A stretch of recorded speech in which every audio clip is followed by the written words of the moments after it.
I mean, we know, for example, that addiction success rates are dismally low, and there's a mental health crisis. 60% of America is anxious, and the other lot are depressed. So the world is in a crisis, and I think it's because we're using medication to treat the personality, to treat disorders and dis-ease. And we can do that until we're blue in the face. It's not working.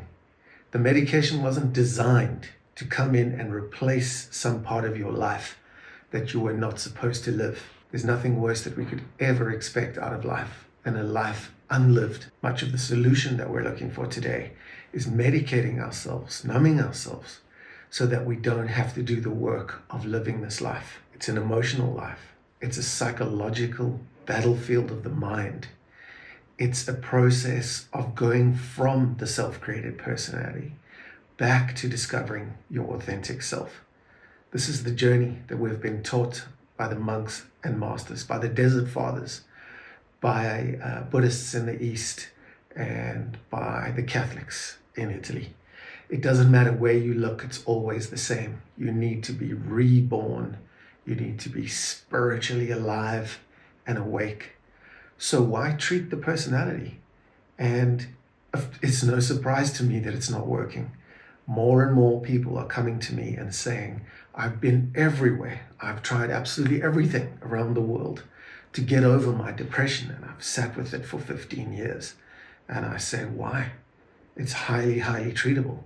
The problem is you don't treat the mask that you can do for a lifetime. And our lives are short enough as it is.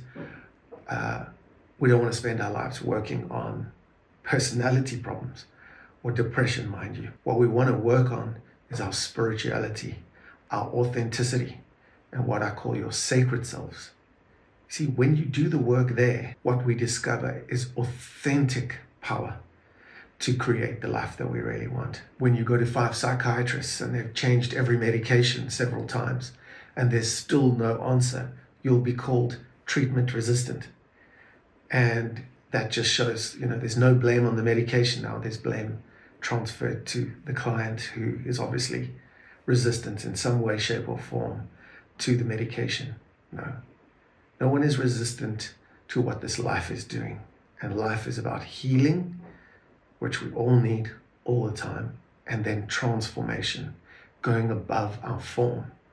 So transcending the personality is the work of breaking the habit of who we have become, which is our personality that gets us to live in a personal reality that we've created for ourselves.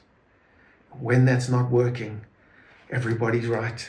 It's time to look inward, to look spiritually at what life is about, who you really are, and where you're going. These are the contemplative questions that get us back on track faster and better than any pill or anything else from the outside ever would. Life is an inside job, and what we experience inwardly, we'll experience outwardly. So that's where the work starts, within. Don't go out, go within.